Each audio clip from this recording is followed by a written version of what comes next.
Hi guys, my name's Kevin, and today we're going to talk about everyday carry. We're going to talk about my personal thoughts on my favorite carry pistol as of yet. I say as of right now because I haven't found that one pistol that has everything that I want in it.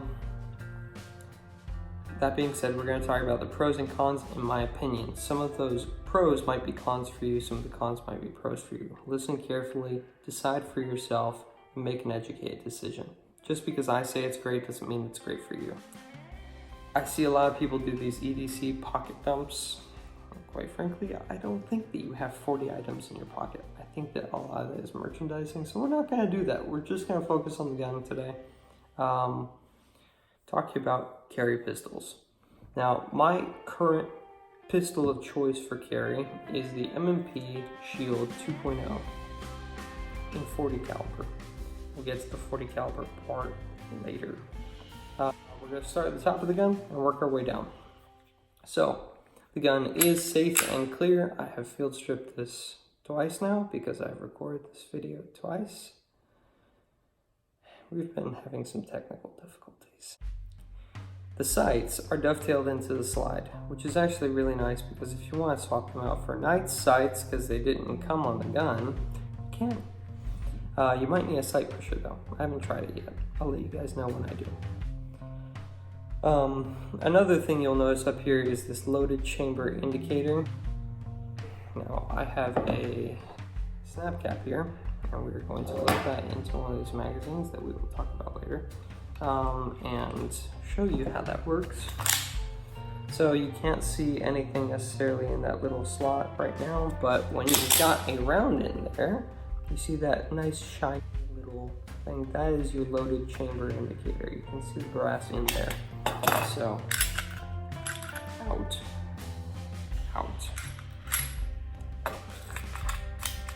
Snap caps. Okay, we'll get to the mag. The slide itself is wonderful, but heavy. Talk about that when we field strip it, but there's some branding. I like it, but I feel like in the front they could have put some serrations. That would have been nice. Maybe move some of the branding over here into the center instead of leaving it all right here where you'd be grabbing to do a press check. It's a little slidey for press checks, so, but the serrations back here are something I really want to focus on. These are amazing.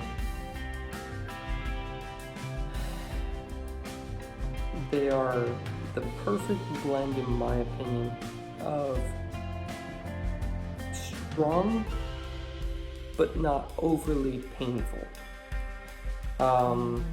With the previous generation and some of the other M&P shields, they are very aggressive, which is okay, it's a good thing, but even with calloused fingers, after a little while, it starts to hurt. After you've racked that slide 100 times, you might draw a little blood, which makes practicing at the range less pleasant. Now these start off softer and then they get really aggressive towards the back to prevent your hand from slipping off if they are slippery or wet, which I think is very awesome. It's a very good balance between hyper aggressive and mild and comfortable. So that gave this gun, for me at least, a relatively luxurious feel. It was really nice. The next thing I want to talk about is the barrel. The barrel is really short. It's a 40 caliber. Okay, so I want to take a second here, realize I didn't talk about this before, to talk about 40 caliber ammunition.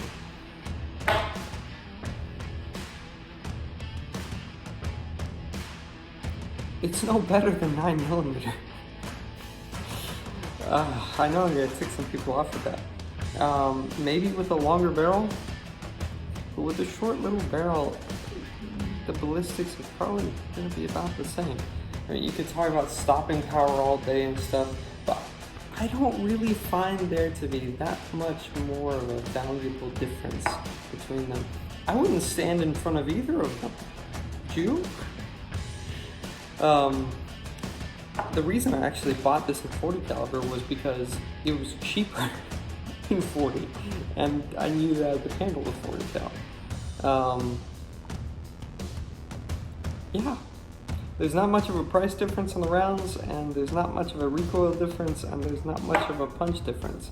Maybe if it was out of a longer barrel, there could be some measurable difference, and I'm sure that you guys can pull out numbers all day. Please do that in the comments below. I'm excited to see this war that I'm about to start, but I'm gonna say that even though I carry a 40 caliber and 9mm in this type of a barrel length, make no difference. They're both comparable and they're both awesome bullets. It's a little snappy. However, it is totally manageable. And quite frankly, I didn't find a difference between the 9mm and the 40 caliber in this. I mean, maybe there's a little bit more punch in one, but it's really easy to shoot. The frame is really light and the slide is really heavy, and we'll talk about that later. But it is not that bad.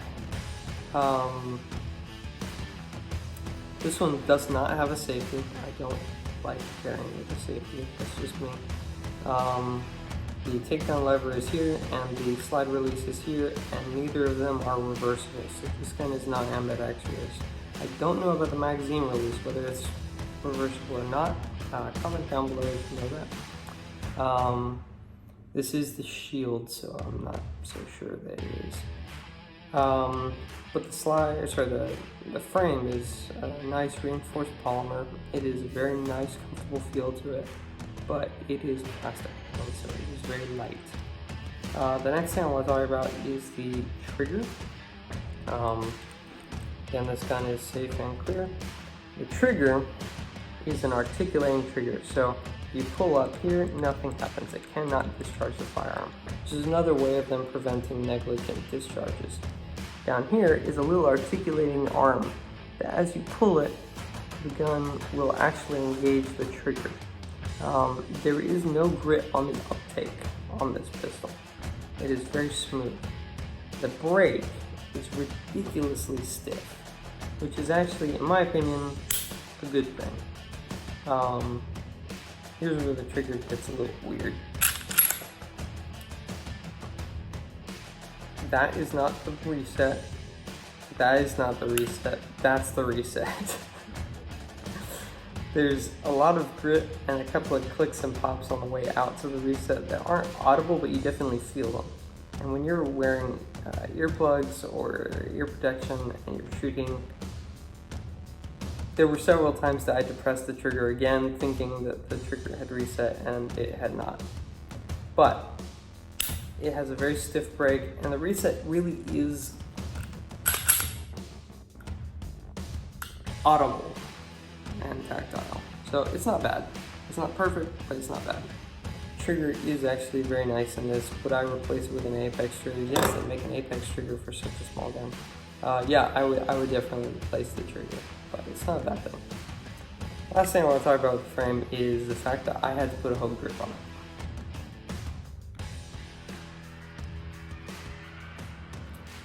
I have bare hands, and so for me, that tiny little skinny grip felt like I was grabbing a knife blade. It was too small. It helps with concealability, but I really don't care. But putting this hook grip on it, I actually feel very comfortable with it. It is still a little skinny in my hand, but whatever. It's a concealed carry pistol and it's a single strap, whatever. I do recommend the hook grips if you have large hands for this gun. It is very comfortable and very rubberized and well textured. That being said, the stippling that's underneath this is very aggressive and I really liked it, but I had to put a grip on it, so I lose that benefit. I'm gonna go ahead and start in with cons right now. Let's make a lesson. With the next series, please include adjustable side straps and back straps on the Shield. so many people come to this gun as their go-to carry gun. The least you could do is make it a little bit more customizable, because all sorts of different people actually carry this pistol. We love it, and it is a great gun, but it would be nice for it to be more tailored to our hands. Also, on the subject of ambidexterity, I don't know if there is a lefty version of this gun. If you know if there's a lefty version of this gun, comment it down below. I'm curious. I'm not a lefty, but I'm still curious. The magazine is the last little thing I want to talk about. It is both a pro and a con. I really love how quickly the magazines eject on their own. In the off chance that you are so unlucky that you are in a defensive situation where you actually need to switch magazines, which is more likely with these, and we'll talk about that in a minute, it does eject extremely fast, and it makes for a quick mag change without any difficulty. I've had some pistols where you have to like yank that magazine out. This is not one of them. It virtually flies out. So that's nice.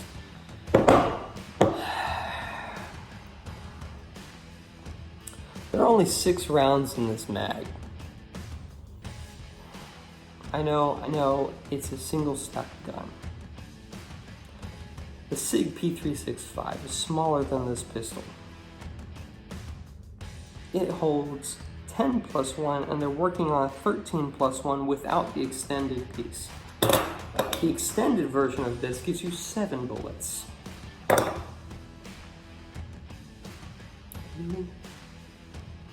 So that's one gripe I have about it. Yes, I know 9 out of 10 defensive situations, you're only gonna need 1 bullet, if that. But, come on. Seriously? Why? So, that was just kind of one of those things that I didn't really get why that was the thing. We're gonna move our way back up now. The frame is super light. We're gonna go ahead and field strip this. I can demonstrate this. I don't have a scale with me, and I do not have a trigger. Don't know what that word is in my brain right now. Can't check the weight of the trigger. So, the barrel is very light. Recoil spring and captured recoil rod system is very light and very nice. This is very, very light. It weighs almost nothing. This is flippin' heavy. For what it is, this is beefy, which is both good and bad. You're not gonna have to worry about this thing breaking or blowing up on you. But the way that this is done leads for a lot of muzzle flip, a lot of muzzle climb, very poor recoil mitigation. And yes, I know, I'm the guy that bought the 40 caliber. Once again though, it's really not that bad. It's totally manageable. It doesn't feel terrible at the range. It's not one of those things that you're gonna be like, oh my gosh. 357 Magnum wheel gun, a little revolver. You shoot that at the range for quite a little bit, man, you're gonna be hurting. It is not a fun gun. You can handle it, but when you have a stubby barrel like this, it's really uncomfortable. I've never had that problem with these 40 calibers. They felt great. I feel like I could keep shooting them. But the grip is too skinny and not adjustable. The trigger does have some grit on the reset, and it's really hard to tell where it actually is. Nothing is ambidextrous or reversible, so for people like my dad, who is a lefty, that's not very great. The slide is ridiculously heavy for what this gun is. I think it's a lot bigger than it should be for the caliber that it's shooting. Go buy an LC9 for a lot smaller of a size, but whatever. For people with big hands, you actually do appreciate the size of this pistol. And I feel like they could have included night sights. The finish on this gun is awesome. I'm getting a little bit barrel wear after having put a lot of rounds through. The slide itself is perfectly fine. I use a Kydex hardshell holster, and I'm not getting any scratches or scarring on it. And again, there's no front serrations, so press checks are slippy and slidey. But overall impressions, it's a great gun. I really like it. If you know me in person, you know that I will freak out and overanalyze whether I want a ham sandwich or a peanut butter and jelly sandwich. I will sit there and do calculus and map it out in Excel or something to figure that out. That being said, I bought this pistol with the intent of using it as my primary carry pistol. That should tell you something. I put a lot of effort into trying out and deciding between a lot of different firearms before I decided that this was going to be my current carry pistol. I really like it. It's a very nice, comfortable gun. I'm much more likely to put this on than, say, a full-size 1911 when I'm going to the store. That being said, I have nothing against carrying a full-size 43-ounce 1911. I think that that is an awesome way to carry, especially for winter carry, if you have the right gear for it. You need an alien gear holster or something like that. You need a nice gun belt. You need the right type of clothing. This gun, I can walk out in shorts and a t-shirt. No one knows. It's an awesome pistol. It hides so well. It does its job as a carry gun. No print, easy draw, easy firing, good trigger. But it might be because I use steel case ammunition. It might be because I was using cheap target ammo. But it malfunctioned on every third shot. Whether it was a double feed, or a failure to feed, or a stovepipe, it just sucked. I have never had that issue with one of my actual carry rounds. This gun likes premium ammunition.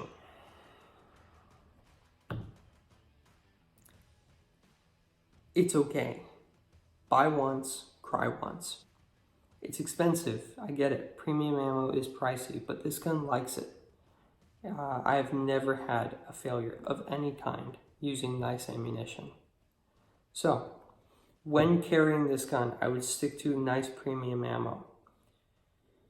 When target shooting, just be ready to rack the slide a bunch. Now, you might as well be racking the slide every time when you're shooting that. So we're going to talk about this thing in the next video. This is my laser G-sight, and you do have to rack the slide just as much, but it's a lot cheaper because you're able to shoot it inside your house and everything's perfectly fine. Great gun. I recommend it, but do your own research. Go feel one. Go pick one up. Find a buddy who has a hook grip if you have big hands and you're like, but it's too skinny. Feel it out. Don't just buy it and buy the hook grip. Go feel it out. Figure it out for yourself. I do recommend this pistol. I think that it's awesome. It does its job well. And yeah, that's all I've got for today. I'm going to link in the description the camera I'm using, the lens I'm using for it, my headphones of choice, and some of the accessories or upgrades that I have personally purchased for this gun or am going to purchase. My recommendations on that down in the description below. Look forward to the G-sight training model video that's coming up, and go ahead and start that war that I know you're itching to do in the comment section down below about which is better, 9mm and 40 caliber. I'm going to give you one more piece of ammunition to start a little fight with. This is better than the Glock 43. Have fun!